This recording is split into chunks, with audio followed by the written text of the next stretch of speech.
My name is Ethan. I'm 29 years old. Last night, I came home earlier than planned and walked in on my girlfriend tangled up with my closest friend. She glanced at me, smirking, and sneered, "What now? Gonna break down?" Instead of giving her the satisfaction, I chuckled, shook my head, and walked away.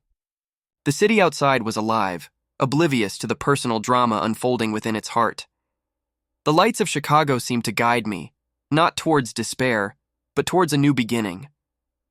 I thought about what Sarah had said earlier, about closure being a step towards healing. Maybe she was right. Maybe this confrontation was the closure I needed, not just from Emily and Mark, but from the part of me that still clung to what was. I found myself walking towards the river, the Chicago River, where the city's reflection danced on the water.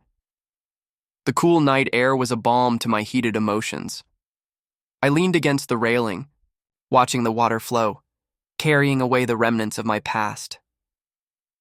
In that moment, I realized that while Emily and Mark had taken something from me, they couldn't take everything. I still had my talent, my passion for design, my resilience. The betrayal had stripped away the illusions, leaving me with a raw, honest view of life. I pulled out my phone. The next few days were a blur of packing, moving, and starting anew. I found a new apartment closer to work and began to rebuild my life. The calls from Emily and Mark dwindled, their voices fading into the background noise of my new life. One evening, while setting up my new living room, I received a call from Sarah. "How are you holding up?" she asked, her voice warm with concern. "I'm doing better," I replied, and I meant it. I've realized that sometimes losing something isn't the end. It's just the beginning of something new, something better. As I hung up, I looked around my new space, filled with potential. Life was indeed good, not because it was perfect, but because I had survived the storm, and now I was ready for whatever came next. The days turned into weeks, and with each passing moment, the weight of betrayal seemed to lighten. I threw myself into my work, finding solace in the precision of design, the clarity of lines and colors. My new apartment, though smaller, felt more like home than the one I had shared with Emily ever did. Here, every piece of furniture, every painting on the wall was a choice I made, a reflection of who I was becoming. I started exploring the city again, but this time with a different lens. Chicago, with its towering skyscrapers and bustling streets, wasn't just a backdrop to my life anymore. It was a canvas for my new adventures. I visited art galleries, took long walks along Lake Michigan, and even joined a local photography club. Each new experience was a step further away from the past, a step closer to a future I was crafting on my own terms. One Saturday, while browsing through a vintage bookstore, I met someone new. Her name was Ava, and she had a laugh that reminded me of the way the wind dances through the leaves in autumn. We talked about books, about life, and about the city we both loved. There was no rush, no expectation, just a mutual curiosity and a shared appreciation for the moment. As our conversation drifted from literature to life's unexpected turns, I found myself opening up. Don't forget to subscribe, like, and comment if you enjoyed this story. This will help us create more engaging stories for you. Her words felt like a plea, but all I could see was her smirk, the way she mocked me as I stood there, my world crumbling. I didn't respond. Instead, I turned off the phone, letting the silence envelop me. I needed space, time to process, to heal, or at least to try. I lay back on the bed, the ceiling a blank canvas for my thoughts. The betrayal wasn't just about Emily and Mark. It was about the trust I had placed in them, the life we had built, together.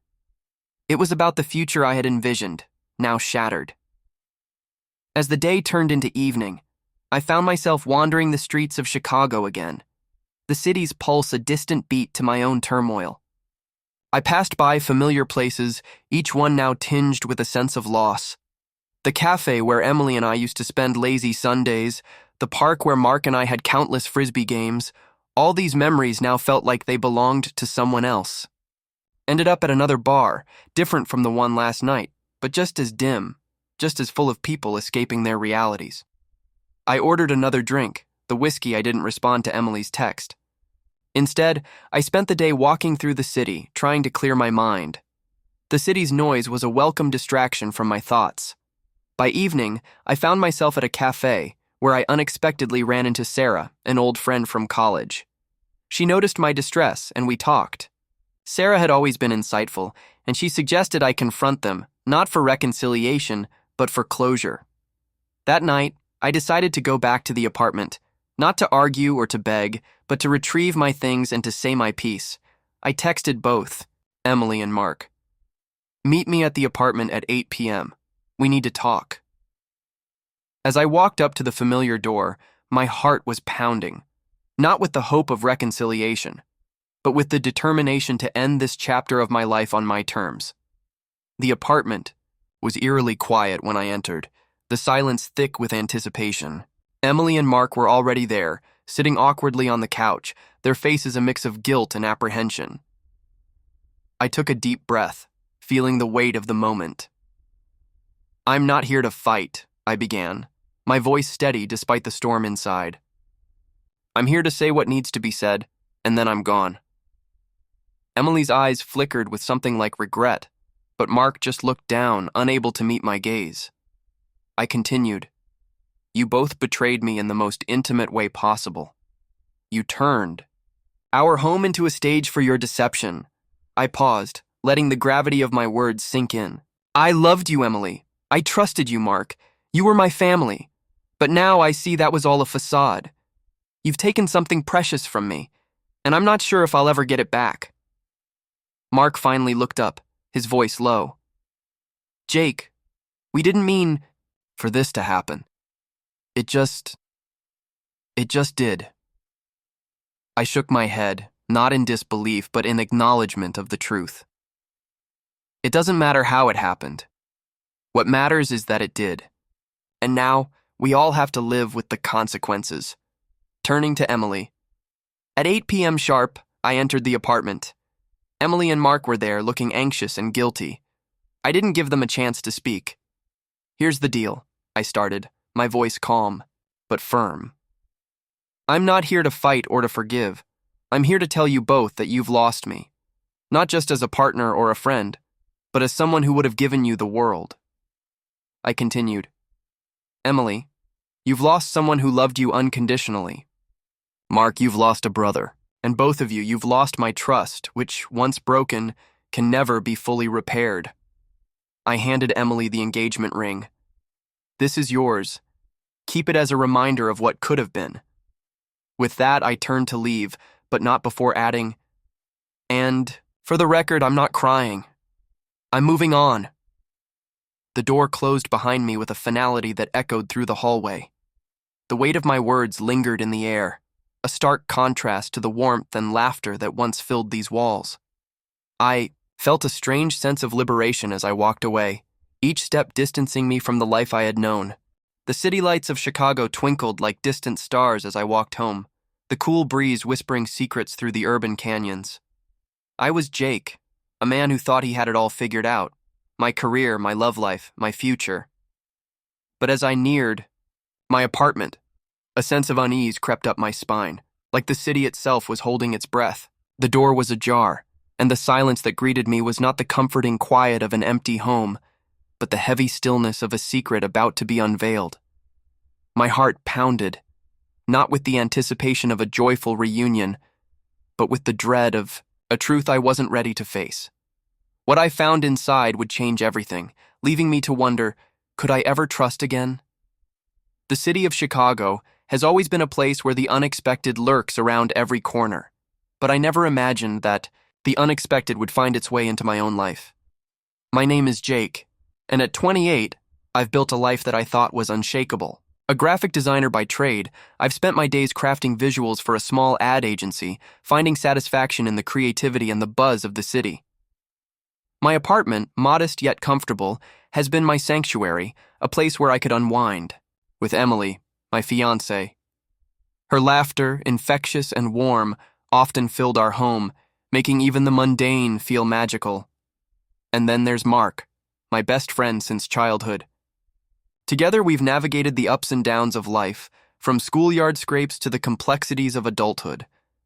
Life was good, or so I thought. That evening, after an unusually early finish at work, I decided to surprise Emily. I pictured her face, lighting up, her eyes sparkling with surprise and delight as I walked through the door. I imagined us dancing in the kitchen, her twirling in my arms as we prepared dinner together. But as I approached our apartment, a chill ran down my spine. The door, usually closed, was slightly ajar, and the sounds from within were not the familiar melody of her music or the soft hum of the TV. Instead, there was a silence, heavy and unsettling. My heart began to race, not with excitement, but with a creeping dread. I pushed the door open, the creak echoing in the quiet. The sight that greeted me was not one of warmth or joy, but of chaos. Furniture was out of place, papers scattered, and there, stepping into the apartment, the scene before me was like a punch to the gut. There was Emily in our bed, not alone, but with Mark. Their clothes were scattered across the floor, a testament to their haste. My heart sank and my mind raced. Emily, seeing me, didn't even have the decency to look ashamed. Instead, she smirked, her voice dripping with mockery. "What are you gonna do, cry?" I didn't cry, I didn't scream. I just smiled, a cold, detached smile, turned around and walked out. The door clicked shut behind me, leaving the echoes of their betrayal in the silence of the hallway. As I walked down the corridor, each step felt like I was shedding layers of my past life. The betrayal was raw, a fresh wound that throbbed with every heartbeat. I could still hear Emily's laughter, now a cruel echo in my mind, mingling with the sounds of their indiscretion. I found myself in the elevator, descending not just floors, but sinking into a new reality. My reflection in the mirrored walls was that of a man I barely recognized, eyes hollow, face pale, the vibrant Jake I knew was gone, replaced by someone who had just witnessed the collapse of his world. Outside, the Chicago wind was biting, a stark contrast to the warmth I had always associated with our home. I walked aimlessly, the city's lights blurring into streaks of color as my thoughts spiraled. Betrayal, I realized, was not just an act. It was a force that could unravel everything you believed in. I ended up at a bar, the kind where the lights are dim and the patrons are lost in their own. The night was spent in a haze of confusion and hurt. I found myself at a local bar, nursing a whiskey, replaying the scene in my head. The betrayal stung, but what hurt more was the realization that the two people I trusted most had been lying to me for who knows how long. Their laughter, once a source of joy, now echoed in my mind like a cruel taunt. Morning came, and with it, a flood of missed calls from both Emily and Mark. Each ring was a reminder of their guilt, their sudden realization of what they had lost. I ignored them, choosing instead to focus on the next step. I packed a bag, left the apartment, and checked into a hotel. The hotel room was a stark contrast to the warmth of our shared home. The silence was deafening, the emptiness palpable. I sat on the edge of the bed, staring at my phone as it buzzed again. This time, it was a text from Emily. "Jake, please, we need to talk."